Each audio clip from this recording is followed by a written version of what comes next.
Salut, je suis Cyriaque Bogou et aujourd'hui je vais parler de climat avec vous. Oui, de climat. Pourquoi? Parce qu'aujourd'hui nous voyons tous malheureusement les effets du changement climatique dans nos villes, dans nos villages, dans nos régions et surtout sur notre continent et le monde entier. Et j'ai eu la chance de vivre auprès de ma grand-mère, Feu Mimi Goï, qui nous a malheureusement quittés. Avec elle, j'arpentais les villages, les champs pour voir nos braves paysans faire ce travail. Mais aujourd'hui, force est de constater que ces braves paysans ne savent même plus quand il va pleuvoir, quand il ne va pas pleuvoir pour pouvoir gérer leurs semences ou bien leurs récoltes.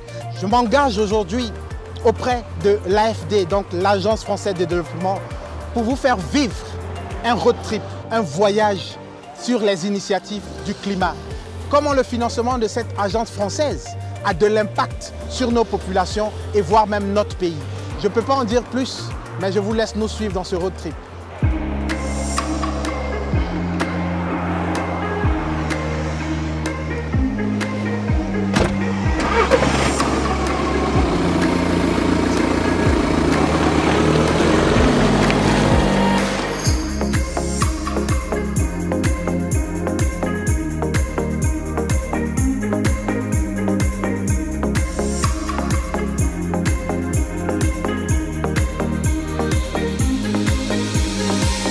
Je suis aujourd'hui avec Philippe Roudier, donc expert climat de l'AFD, qui va nous parler déjà de cet investissement de l'AFD en Côte d'Ivoire, mais après qui va nous parler de certains concepts. Si je vous dis atténuation ou adaptation, est-ce que ça vous parle? Je pense que comme moi, ça ne me parle pas trop, mais comme nous sommes avec Philippe, il nous en dira un peu plus. Donc Philippe, bonjour. Bonjour Cyriaque, ça va? Ça va. Est-ce que tu peux nous parler de l'investissement en termes de climat de l'AFD en Côte d'Ivoire? Bon, c'est vrai que ça fait longtemps, tu as raison, qu'on investit dans le climat en Côte d'Ivoire. J'ai fait les calculs de 2017 à 2023. On a investi à peu près 1 milliard d'euros, c'est-à-dire 655 milliards de francs CFA dans des projets à co-bénéfice climat. Donc c'est quand même un chiffre assez important, mais ce qu'il faut souligner, c'est juste l'accompagnement en fait, de la Côte d'Ivoire dans ses engagements. Ce n'est pas nos projets, c'est vraiment les projets de la Côte d'Ivoire qu'on est heureux d'accompagner. Donc les projets de la Côte d'Ivoire. Mais le citoyen lambda que je suis, peut-être qu'il ne comprend pas cet investissement, il ne le voit pas, il ne le juge pas. Est-ce que tu peux nous en dire déjà, c'est quoi quand on dit adaptation, quand on dit atténuation dans le domaine du climat? Alors c'est vrai que tu as raison, hein, dans le monde du climat, il y a deux grands mondes, hein. Il y a l'atténuation et l'adaptation. L'atténuation, c'est un petit peu réduire ces émissions de gaz à effet de serre. Donc, vous savez, hein, le changement climatique, c'est les émissions de CO2. Et quand on fait de l'atténuation, on vise à moins en émettre. Voilà. L'adaptation, en revanche, c'est un petit peu différent. On constate hein, qu'il y a du changement climatique, qu'il va y en avoir. Et on vise un peu à modifier ces pratiques. Donc, vous avez une activité, vous allez modifier, changer vos pratiques, vous adapter en fait pour réagir en fait à ces impacts du climat, donc actuellement et aussi dans le futur. Donc, si vous voulez, c'est deux types de projets qui sont un petit peu différents et on soutient les deux en Côte d'Ivoire. Merci et j'espère que vous en savez plus en termes d'adaptation et d'atténuation grâce aux explications de notre expert, donc Philippe Roudier de l'AFD. Alors Cyriaque, pour voir si tu as bien suivi en fait, les définitions d'atténuation ou d'adaptation, j'ai préparé quelques petites questions à te poser pour voir voilà, si c'est bien acquis et aussi pour les followers bien sûr. Donc première question, pour sa riziculture irriguée, M. Kouakou décide de passer d'une motopompe classique diesel à une motopompe solaire. Est-ce que c'est de l'atténuation ou de l'adaptation? Là, je pense qu'il réduit ces trucs à effet de serre, donc c'est de l'atténuation. Eh oui, bravo, pas mal, bravo. Oh yes! Allez, deuxième question. Attention, il y a peut-être un piège. Madame Seri a 2 hectares de cacaoyers en plein soleil. Suivant les conseils de sa coopérative, elle décide de mettre des arbres dans ses champs, du fraqué, du petit cola, etc. Et elle s'oriente vers l'agroforesterie. Est-ce que c'est de l'adaptation ou atténuation? Tac, tac, tac, tac, tac, tac. C'est difficile. Est-ce que là, elle a son cacao et à l'intérieur, elle plante d'autres cultures? Je dirais adaptation. Eh ben, tu as raison, mais c'est aussi de l'atténuation. C'est là qu'il y avait le piège. En fait, comme elle plante des arbres, les arbres, ça stocke du carbone. Donc, en fait, ça enlève le CO2 qu'il y a dans l'atmosphère. Donc c'est une option d'adaptation et d'atténuation en même temps. Et c'est pour ça que c'est intéressant et qu'on accompagne plusieurs projets, dont certains que tu vas aller visiter sur l'agroforesterie justement. Mais en tout cas, bravo. Hein. Merci Philippe pour toutes ces informations et surtout pour le quiz. Et je suis content d'avoir pu répondre, ouais, sauf la dernière où il y avait le petit piège et autres. Mais bon, nous allons aller sur le terrain pour vous montrer ce qui est réellement fait avec l'investissement de l'AFD. Donc vous pourrez voir via ce road trip que nous allons commencer. Et dernier mot Philippe, ton dernier mot ce serait lequel? Eh ben, mon dernier mot, c'est que tu fasses un bon voyage sur le terrain. Hein. Je pense que tu vas aller voir des projets qui sont intéressants, hein, aussi bien en atténuation qu'en adaptation. Donc, essaye de faire le plein d'expériences et puis d'essayer de rapporter à tous tes followers un peu ce qui se passe sur le terrain, les projets qu'on soutient et surtout en fait les efforts que tous ces gens-là, les agriculteurs, les équipes projets font sur le terrain pour faire que le futur climatique soit meilleur en tout cas. Voilà. Merci pour toutes ces informations. Quant à vous qui nous suivez donc en ligne, ne bougez pas parce que cette aventure, ce n'est pas seulement moi, ce n'est pas seulement mes équipes, mais c'est ensemble que nous allons la faire. Donc partagez, likez, discutez aussi donc, dans les commentaires. Suivez-nous en ligne, suivez l'aventure, suivez ce road trip, donc l'AFD sur le climat, parce que c'est une affaire de tous quand on parle du climat.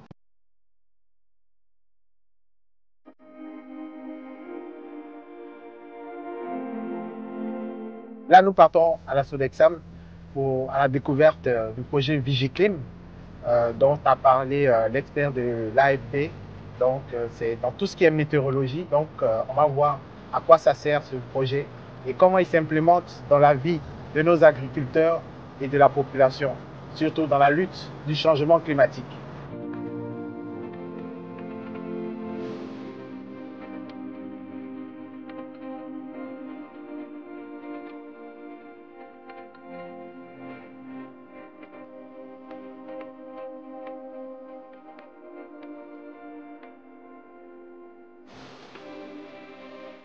Merci beaucoup, M. Kindia, de nous recevoir ici à la Sodexam. C'est moi qui vous remercie. Soyez les bienvenus. Merci encore.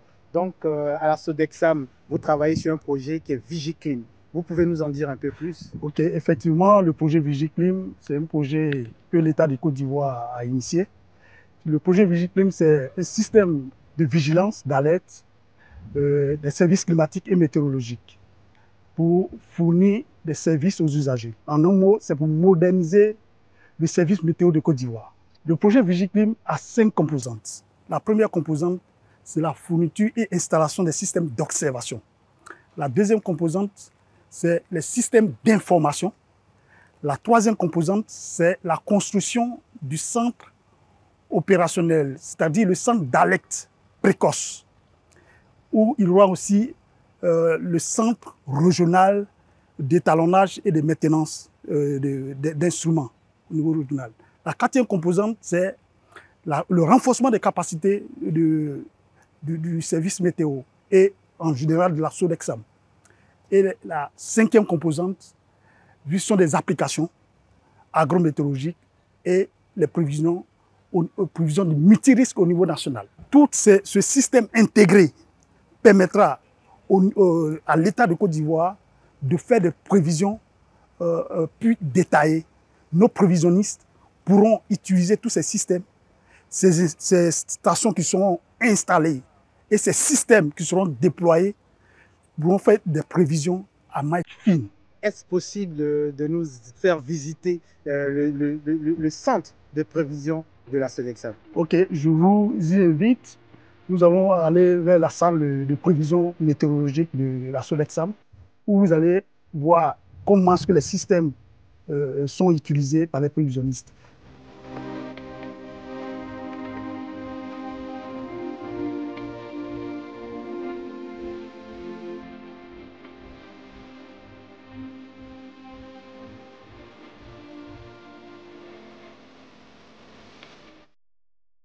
Ici, nous sommes à la salle de prévision de la Sodexam. Donc, c'est dans cette salle-là que se passe tout ce qui est en termes de prévision météorologique. Voilà. Donc, quand vous dites prévision météorologique, c'est quoi concrètement? En fait, la prévision, d'abord, c'est un domaine de la météorologie qui est chargé de prévoir, d'avancer dans le temps.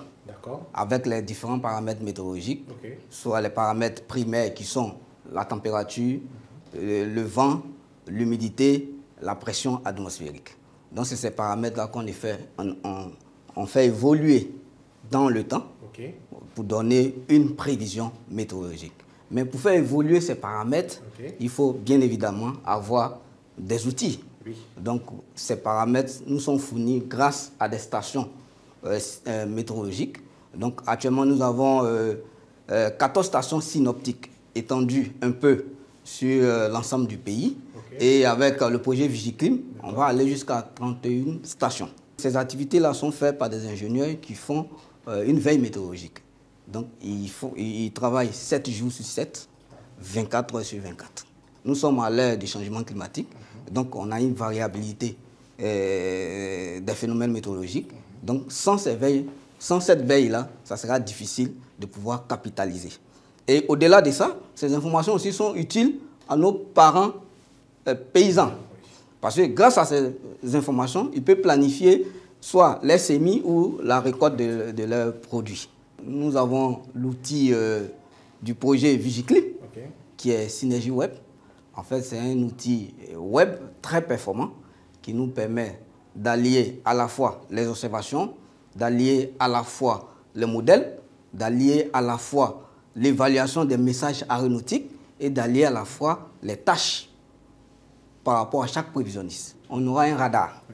Or, le radar, il est vraiment important dans la vigilance météorologique. Donc, ça nous permet d'être encore plus pointus en donnant l'information météorologique. Donc, avec le radar, on peut savoir la quantité exacte des quantités d'eau précipitable dans le nuage.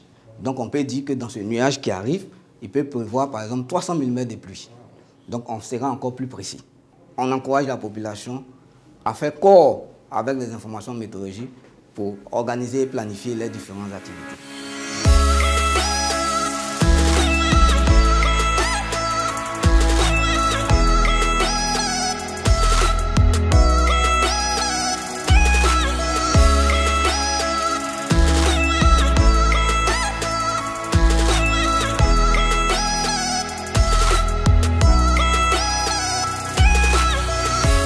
Hello depuis Bouaké, nous sommes là pour vous expliquer ce qui est fait véritablement dans ce projet, dans le cas du changement climatique en termes de résilience du coton. Donc, sachant que la Côte d'Ivoire fait partie des pays producteurs de coton dans le monde, nous allons aller voir ce qui est fait auprès de nos chercheurs.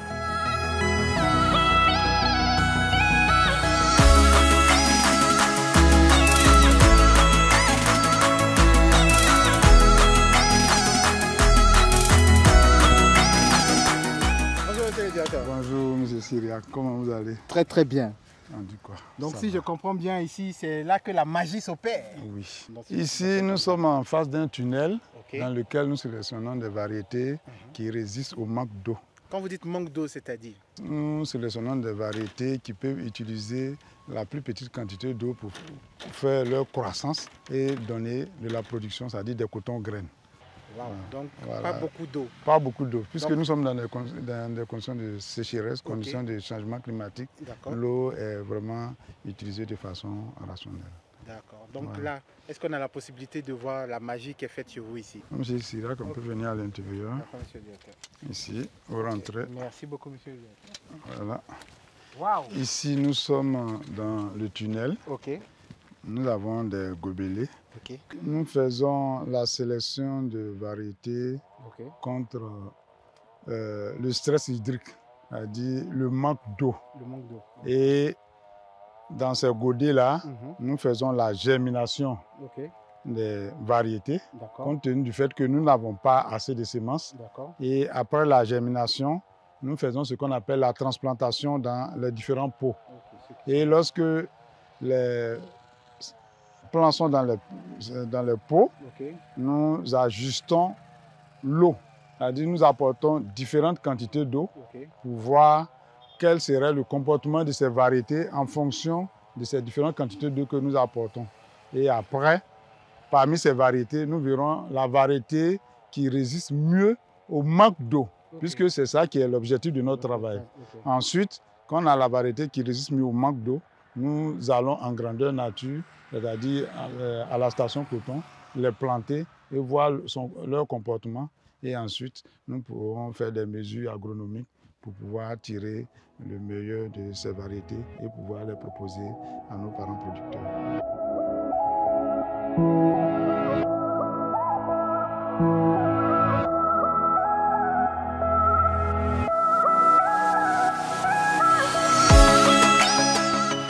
Ici, nous sommes sur une parcelle de sélection donc pour l'amélioration génétique du cotonnier.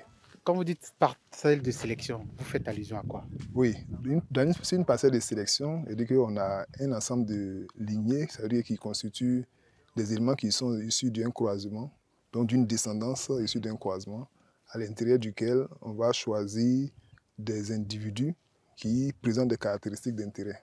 Ok. Voilà. Donc là, tout à l'heure, de l'autre côté, nous, on a vu des plants à qui on donnait moins d'eau, donc pour voir sa résistance. Oui. Donc après là-bas, qu'est-ce qui se passe ici dans votre champ? Oui, donc après là-bas, quand les plants vont atteindre leur stade de maturité, on va comme à ce stade par exemple, nous allons récolter les semences qui sont issues de ces plants qui présentent les meilleures caractéristiques que nous allons envoyer sur ces parcelles-là ici.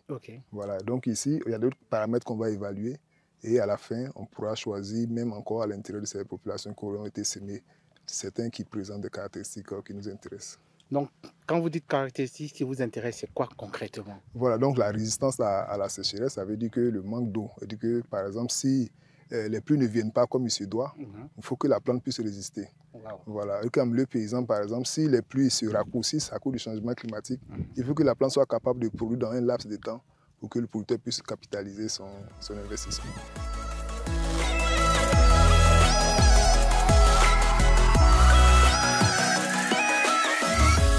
Nous avons décidé de mettre en place le projet RESCO avec des activités qui pourront faire face aux effets néfastes du changement climatique.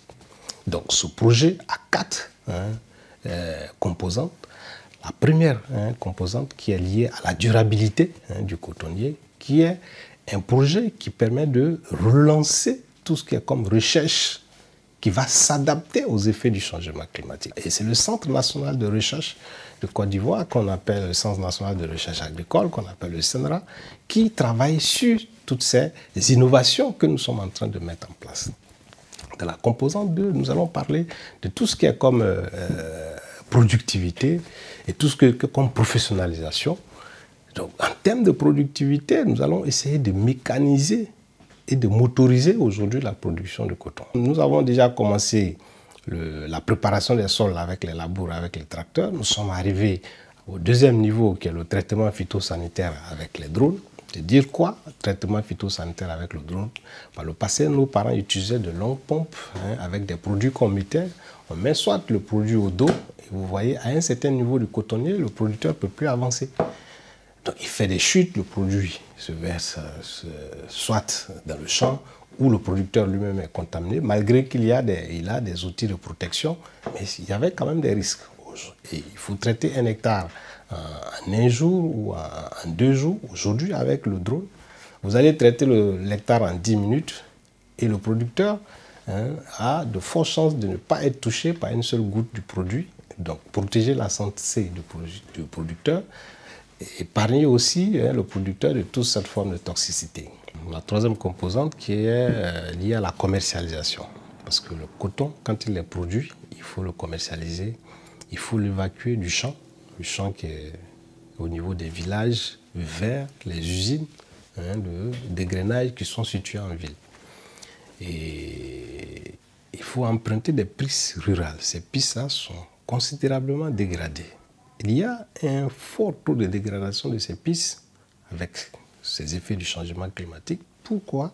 Parce qu'il y a une concentration de la pluviométrie dans une période et qui agresse considérablement nos routes en terre et qui les dégrade considérablement. Aujourd'hui, ça crée une scission totale entre certains villages qui ne peuvent même plus accéder à la ville. Donc nous sommes obligés de reprofiler non seulement ces pistes, mais de créer carrément des pontes, nous appelons ça des dallos, pour pouvoir relier ces villages, pour pouvoir faciliter l'évacuation de la production des champs vers les villages et du village vers les usines de grainage. Pour aborder la quatrième composante, sachez que nous allons parler du renforcement des capacités des organisations professionnelles agricoles. En fait, la culture du coton est faite par de petits producteurs. Et ces petits producteurs sont organisés en associations, et ces associations de villages qu'on appelle des organisations professionnelles agricoles. Et ce sont ces organisations professionnelles agricoles qui ont un fort impact de développement local. Et ce renforcement de capacité que nous sommes en train de faire, nous sommes en train de capaciter toutes ces organisations de telle sorte qu'elles soient professionnelles et qu'elles pratiquent des activités qui permettent à ces organisations de vivre et de mieux s'occuper de la production de coton. Et cela permet de lancer durablement la production de coton. Merci à l'Agence française de développement qui ne cesse d'appuyer la filière coton depuis ces dernières années. Et nous disons que les résultats sont aujourd'hui palpables et visibles dans le cadre du RESCO, mais les effets du changement climatique et la nature du changement climatique restent complexes. Donc nous lançons un appel aux autorités avec les efforts que nous sommes en train de mener, mais il reste encore des efforts complémentaires à faire. Nous avons besoin de leur appui technique, de leur appui financier et de l'appui institutionnel pour relancer durablement cette production cotonnière de coton.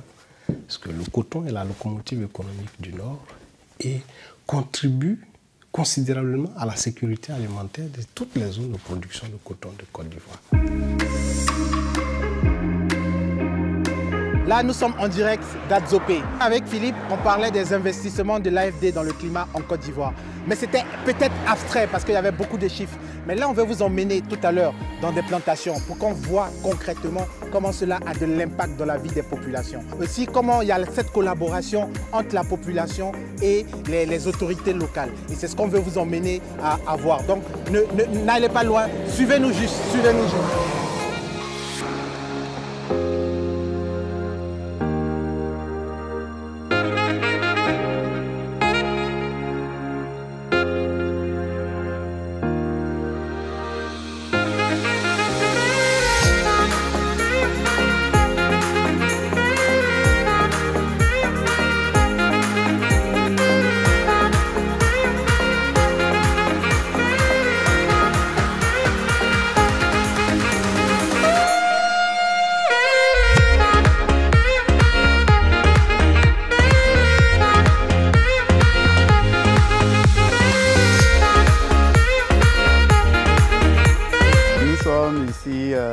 Dans ce champ de cacao pour vous présenter notre approche de l'agroforesterie à base de cacao.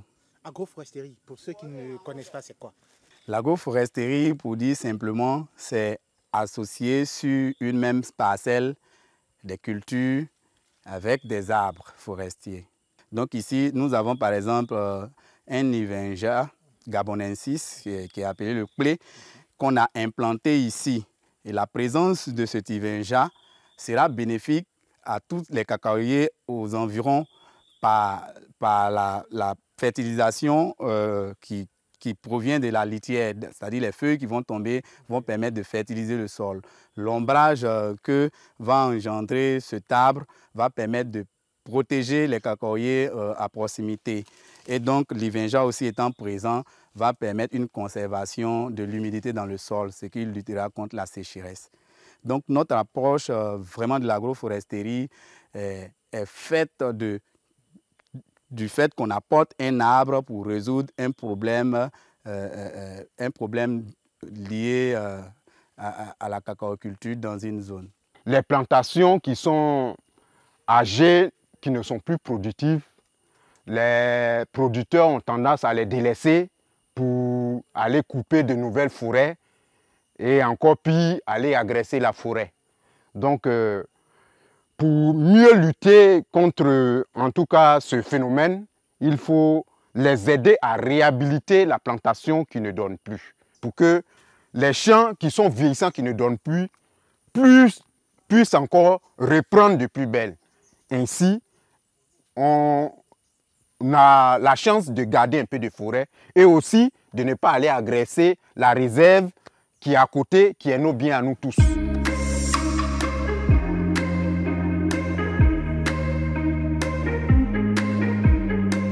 Nous mettons à cœur l'éducation des enfants parce que ce sont les éco-citoyens de demain. Nous voulons planter en eux une fibre environnementale afin que ceux-ci soient des ambassadeurs de la réserve naturelle de Mabiyaya et soient porteurs du message auprès de leurs parents, auprès de leur environnement propre. Nature en danger. Acceptons la lutte contre la disparition d'espèces tous ensemble. Unis pour le développement durable. Respectons la planète. Économisons les ressources pour les générations futures. Je vous remercie. La sauvegarde de l'environnement est une obligation pour chaque habitant de ce village parce que nous ressentons les effets du réchauffement climatique. À cet effet, une opération de planting d'arbres a été initiée par mes soins pour que l'ancien site du village soit érigé en une eau de forêt. La vie de l'homme rime avec la vie de l'arbre. Donc autant que nous sommes, nous devons protéger la nature pour les générations futures.